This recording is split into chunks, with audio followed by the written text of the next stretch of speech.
नमस्कार दोस्तों, स्वागत है आप सभी का आज की हमारी क्लास में।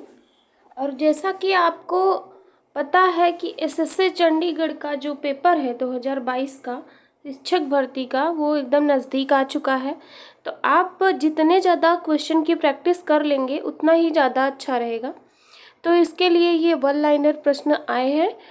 और एक और बात कि इस वीडियो के डिस्क्रिप्शन में मेरे व्हाट्सएप ग्रुप का लिंक है, तो अगर आप इच्छुक हैं तो आप उसे ज्वाइन कर सकते हैं। चलिए तो फिर शुरू करते हैं।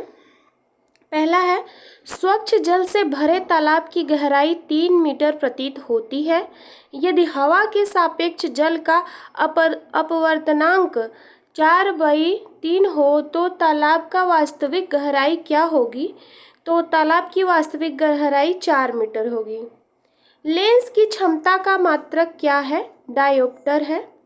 रडार की कार्य प्रणाली निम्न सिद्धांत पर आधारित है। तो रेडियो तरंगों का परावर्तन इसके आधार पर ये आधारित है। नेक्स्ट है, न्यूटन की गति के नियमों के अनुसार निम्नलिखित में से कौन सा कथन सत्य है? द्वितीयक नियम से बल की परिभाषा ज्ञात की जाती है। जो न्यूटन का द्वितीय नियम है उससे बल की परिभाषा ज्ञात की जाती है कि बल किस प्रकार कार्य करता है।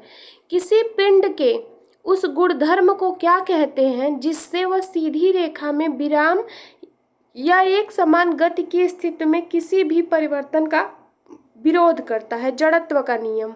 मतलब कोई चीज स्थिर है तो अगर आप उस पर बल लगाएंगे तो वो भी मतलब विरोध करेगी। अगर ज़्यादा उसमें भार है तो वो अपने स्थान से खिसकेगी नहीं। तो यही उसका जड़त्व का नियम है कि वो विरोध करती है, परिवर्तन नहीं करती।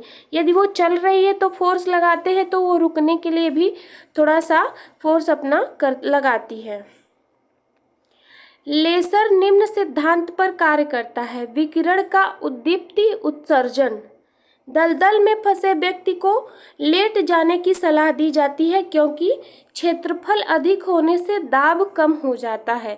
यही नाव में भी होता है, नाव का क्षेत्रफल अधिक हो जाता है जिस वजह से उसका दाब कम लगता है और लोहे की कील जो कि स्वतंत्र रूप से जब पानी में छोड़ी जाती है तो वो डूब जाती है।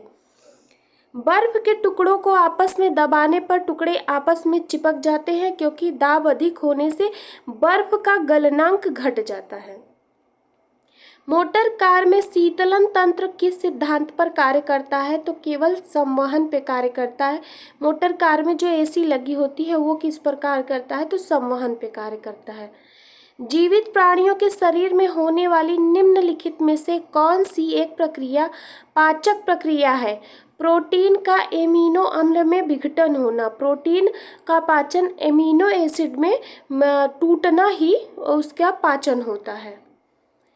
एक टेलीविज़न में दूरस्थ नियंत्रण के लिए किस प्रकार के वैद्युत चुंबकीय विकिरण का उपयोग किया जाता है? तो हर्ट्ज या लघु रेडियो तरंगे। ये हर्ट्ज जो HZ लिखा जाता है वो है। मीथेन जिसके वायुमंडल में उपस्थित है वह है बृहस्पति। बृहस्पति एक ग्रह है, सबसे बड़ा ग्रह कहा जाता है और गैसीय ग्रह भी है। ये एक बाह्य ग्रह है और इसमें मीथेन इसके वायुमंडल में पाया जाता है। प्रोटीन के पाचन में सहायक एंजाइम है ट्रिप्सिन। उन देशों में जहाँ के लोगों का मुख्य खाद्यान्न पॉलिश किया हुआ चावल है तो लोग पीड़ित होते हैं बेरी से, क्योंकि पॉलिश किए चावल में विटामिन निकल जाता है। मांसपेशियों में निम्नलिखित में से किसके एकत्र होने से थकान होती है? तो लैक्टिक एसिड जो होती है, लैक्टिक अम्ल मांसपेशियों में इकट्ठी हो जाती है जिससे थकान महसूस होती है। प्रकाश वर्ष होता है एक वर्ष में प्रकाश द्वारा तय की जाने वाली दूरी। प्रकाश वर्ष जो है यहाँ से पृथ्वी से मतलब कि ग्रहों तक की दूरी जो मापी जाती है वो प्रकाश वर्ष में मापी जाती है। समुद्र की गहराई मापने के लिए कौन सा उपकरण प्रयोग किया जाता है? तो फेदोमीटर का प्रयोग किया जाता है। कंप्यूटर की आईसी चिप किस पदार्थ की बनी होती है? तो सिलिकॉन की बनी होती है। वह काल्पनिक रेखा जो फोकस एवं पोल से गुजरते हुए गोलाकार दर्पण पर पड़ती है वह कहलाती है मुख्य अक्ष। अगर किसी वस्तु का फोकस अवतल दर्पण पर पड़ता है तो उसकी छाया कैसी बनेगी? तो उसकी छाया अनंत बनेगी। वह धातु जो अम्ल व क्षार के साथ क्रिया करके हाइड्रोजन निकालते हैं वो जिंक होते हैं। जीव विज्ञान शब्द का प्रयोग सर्वप्रथम किसने किया था? तो लैमार्क तथा ट्रेवेरेंस ने किया था। कार्य का मात्रक क्या है? तो कार्य का मात्रक जूल होता है।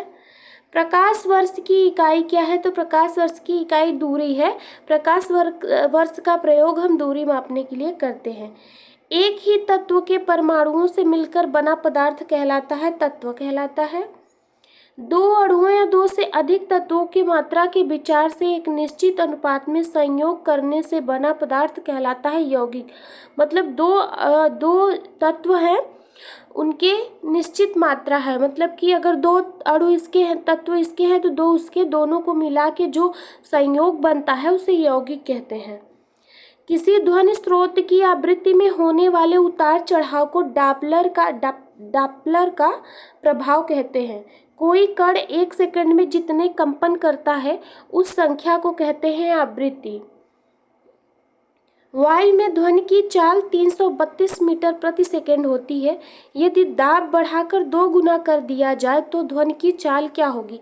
तो ध्वनि की चाल परिवर्तित नहीं होगी, ध्वनि की चाल वही होगी, क्योंकि दाब पर ध्वनि पर कोई प्रभाव नहीं पड़ता।